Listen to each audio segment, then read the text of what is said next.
Descartes est de ces personnes qui te font réfléchir jusqu'à ce que ta tête explose. Il y a un de ces dialogues que je vais te raconter maintenant. Il arrive de nulle part et te dit « Comment sais-tu que tu existes ?»« Comment ça, si je sais que j'existe ? Je suis là, j'existe. C'est évident. » Évident ? Rien n'est évident pour Descartes. Eh bien, je sais que j'existe parce que je vois, je respire, je ressens les choses. Ah, mais en rêve aussi. Tu vois, tu respires, tu ressens les choses. Alors, si je ne peux pas dire qu'une chose existe simplement parce que je la vois et la ressens, comment puis-je prouver que quelque chose existe vraiment ? C'est là où je veux en venir. Tu ne peux rien prouver, tu ne peux même pas prouver que tu existes. La seule chose dont je peux prouver l'existence, c'est mon doute. Puisque je doute, où veux-tu en venir avec ça ? Si je doute, alors je pense donc, entre guillemets, si je pense, alors je suis. C'était là seulement l'une des nombreuses idées brillantes de Descartes. Non seulement il a révolutionné la philosophie, mais il a aussi profondément influencé la science moderne. Aujourd'hui, nous allons découvrir l'un des plus grands penseurs de l'histoire et voir comment ses idées continuent à façonner le monde. Aujourd'hui, nous allons explorer la vie et l'héritage de René Descartes.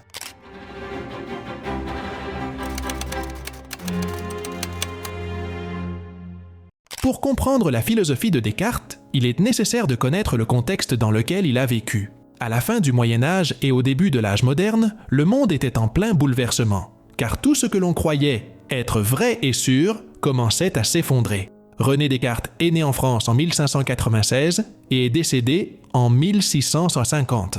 Il est l'homme derrière la pensée cartésienne qui, comme son nom l'indique, provient de Descartes lui-même. Il est considéré comme le père de la philosophie moderne et du rationalisme, et a écrit des œuvres importantes telles que Discours de la méthode, un traité philosophique et mathématique qui est un véritable jalon. Descartes a étudié le droit et a reçu une formation scolastique. Mais qu'est-ce que cela signifie ? La formation scolastique était un type d'éducation très populaire au Moyen Âge, axée sur la théologie et la philosophie basée sur les idées d'Aristote. Essentiellement, les érudits cherchaient à comprendre et à expliquer la foi en utilisant la logique et la raison. Cependant, Descartes s'est vite rendu compte que cette approche n'était pas suffisante. Il croyait que seules les mathématiques pouvaient démontrer ce qui était vraiment digne de confiance. En 1618, il a commencé à étudier les mathématiques en profondeur et, à 22 ans, il formulait déjà sa géométrie analytique et sa méthode de raisonnement correcte. Il rompit avec la pensée aristotélicienne, qui était grandement vénérée dans les universités de l'époque. Aristote, ce célèbre philosophe grec que tout le monde admirait, avait dominé la pensée académique pendant des siècles. Descartes a vécu à une époque pleine de débats passionnés sur la façon dont nous comprenons réellement le monde. D'un côté, il y avait le rationalisme qui disait essentiellement « la raison est tout. Penser et utiliser la logique sont les moyens de comprendre l'univers. » De l'autre côté, il y avait l'empirisme qui répliquait « rien de tout cela. C'est l'expérience, ce que nous voyons, entendons, touchons et ressentons, qui nous donne la véritable connaissance. » Pour mieux comprendre, imagine le Moyen Âge comme une période où tout le monde croyait que toute connaissance venait de Dieu. C'est ce qu'on appelle le théocentrisme. Mais, à l'arrivée de la modernité, les humanistes de la Renaissance ont bouleversé cet ordre. Ils ont apporté l'humanisme, qui mettait l'être humain au centre de la scène. Au lieu de regarder uniquement vers le ciel pour trouver des réponses, ils ont commencé à valoriser la capacité humaine à créer et à transformer le monde autour d'eux. Au Moyen Âge, la connaissance était dictée par la foi, la tradition et l'autorité de l'Église.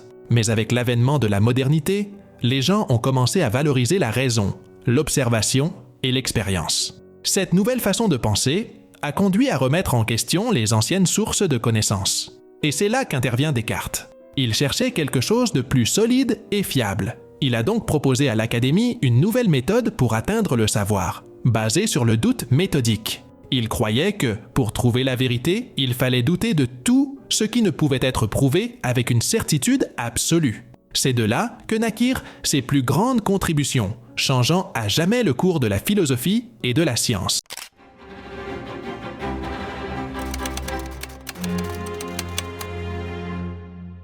René Descartes remarqua que les connaissances mathématiques étaient toujours sûres et fiables. Par exemple, 2 plus 2 feront toujours 4. Mais en philosophie et en sciences, les connaissances ne sont pas toujours aussi certaines, car de nouvelles idées et théories surgissent fréquemment pour réfuter ou remplacer les précédentes. C'est alors qu'il pensa « Utilisons les mathématiques pour obtenir des connaissances sûres dans n'importe quel domaine ». Ainsi, il créa la méthode cartésienne qui repose sur 4 étapes principales.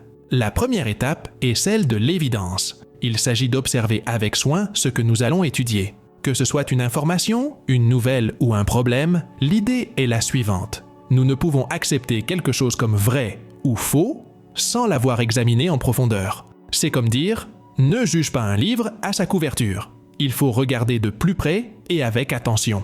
La deuxième étape est l'analyse. Descartes suggère de diviser l'information en plusieurs parties plus petites et d'étudier chacune séparément. Au lieu de tenter de comprendre tout d'un coup, on décompose le complexe en éléments plus simples. Par exemple, si vous avez un puzzle, il est plus facile de le résoudre pièce par pièce que d'essayer de tout assembler en une seule fois. Descartes pensait qu'en divisant un problème, il devenait plus facile à résoudre. La troisième étape est la synthèse. Après avoir divisé l'information, il est temps de la rassembler à nouveau de manière ordonnée en fonction de sa difficulté ou complexité. On commence par résoudre les questions les plus simples, puis on passe aux plus compliquées. Pensez-y comme à la construction d'une maison. D'abord, on pose les briques de base, puis on s'occupe des éléments plus complexes comme la décoration. Enfin, la quatrième étape est l'énumération. Ici, il est essentiel de tout vérifier et de s'assurer que rien n'a été oublié. Nous devons faire des révisions générales et complètes pour vérifier que toutes les parties sont reliées et que toutes les étapes ont été suivies correctement. C'est comme faire une vérification finale avant d'envoyer un travail important. On veut s'assurer que tout est en ordre et que rien n'a été négligé. Après avoir élaboré ces 4 étapes, Descartes commença à réfléchir à ce sur quoi il pouvait vraiment compter pour atteindre la connaissance véritable. Il se demanda « Existe-t-il une vérité si évidente qu'elle ne puisse être remise en question ?»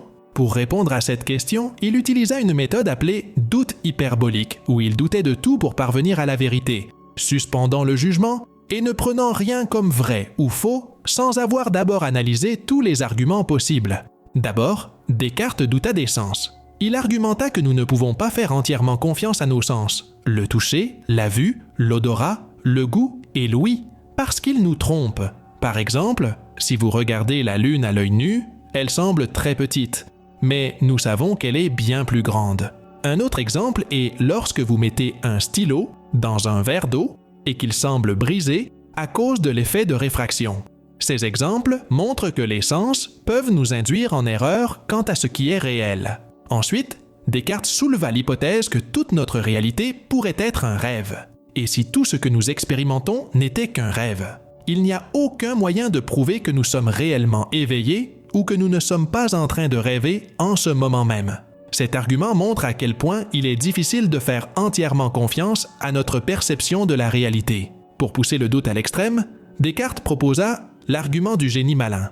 Imaginez une entité extrêmement puissante et malveillante qui nous trompe constamment, nous faisant croire en une réalité fausse. Et si toutes nos croyances, même les mathématiques, étaient manipulées par ce génie, cela remet en question même les connaissances que nous considérons comme les plus sûres. À partir de ces doutes, Descartes arriva à sa fameuse conclusion « Je pense, donc je suis ». Cogito ergo sum en latin. Il se rendit compte que le doute est une forme de pensée et que la pensée n'existe que dans notre esprit. Si je doute, je pense. Si je pense, alors j'ai un esprit. Donc, si je pense, j'existe, ou du moins mon esprit existe. Nous pouvons douter de tout, sauf de notre capacité à penser. Ainsi, cette capacité à douter prouve que nous existons. La méthode cartésienne est l'une des bases historiques de la méthode scientifique. Descartes insistait sur l'importance de la raison et de la logique plutôt que sur les sens. Il croyait que la rationalité était la clé pour atteindre une connaissance sûre et véritable. Descartes soupçonnait que beaucoup des connaissances enseignées dans les universités et les traditions pouvaient être erronées, car les gens ne vérifiaient pas leurs fondements. Son approche systématique et critique a contribué à façonner non seulement la philosophie, mais aussi le progrès de la science. Bien que ses contributions aient été révolutionnaires, toutes ses idées n'ont pas été bien accueillies. L'une des plus grandes critiques de son travail est sa tentative de prouver l'existence de Dieu. Descartes argumenta que l'idée de perfection et d'infini dans nos esprits devait provenir d'un être parfait et infini, c'est-à-dire Dieu. Il pensait que, comme nous sommes imparfaits, nous ne pourrions pas avoir ces idées par nous-mêmes. Pour lui, l'existence de Dieu était la seule explication. Cependant, de nombreux philosophes trouvent que cette preuve n'est pas convaincante. Ils disent que simplement parce que nous avons l'idée de perfection dans notre esprit, cela ne signifie pas qu'une chose parfaite existe réellement. C'est comme imaginer un super-héros parfait. Ce n'est pas parce que nous pouvons le concevoir qu'il existe vraiment. Cette faille montre que, dans sa quête d'une base sûre pour ses idées, Descartes forçait parfois ses conclusions. Malgré ses critiques, les contributions de Descartes à la philosophie et à la science sont indéniables. Il nous a enseigné l'importance de questionner, d'analyser et de rechercher la vérité avec rigueur. Et même lorsque ses conclusions n'étaient pas parfaites, la méthode cartésienne reste un outil puissant pour la pensée critique, y compris lorsqu'elle est utilisée contre ses propres arguments.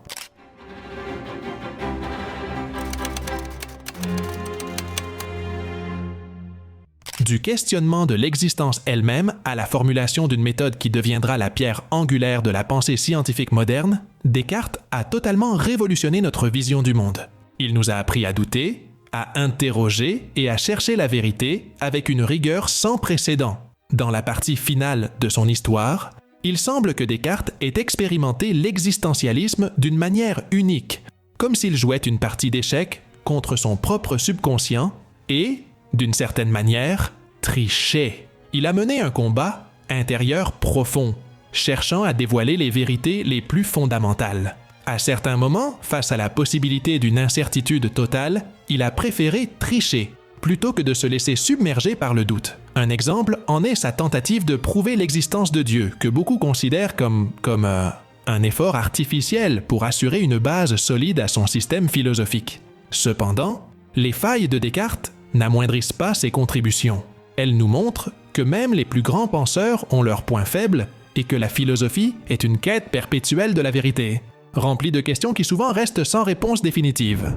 Son approche méthodique et critique a aidé à façonner la philosophie et la science, nous encourageant à remettre en question les certitudes d'autrefois et à bâtir un savoir plus solide et fiable.